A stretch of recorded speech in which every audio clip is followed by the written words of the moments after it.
Today I'm just looking at Tasha Tudor. She was such an inspiration, wasn't she? I mean, how she did this slow lifestyle was really incredible.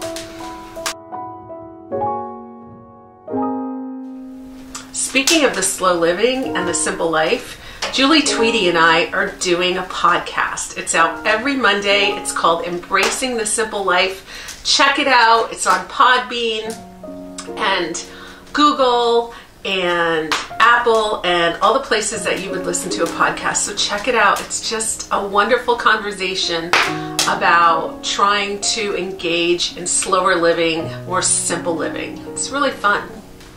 So on February 14, we're doing a really fun Zoom with Alice. We're going to talk about all things decorating and primitive decorating and how she got into it, and it's something you're not going to want to miss.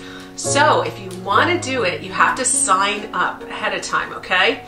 Sign up till an hour ahead of time, but you have to go to buymeacoffee.com/AnnClayHome. Here's a link. There's also a link in the description box, and it's going to be a really fun time to Zoom with everybody. You don't need anything to Zoom except a phone or an iPad, and we're going to send you a link, and you click on that link and follow the instructions, and you'll be in, and I think it's going to be a really good time.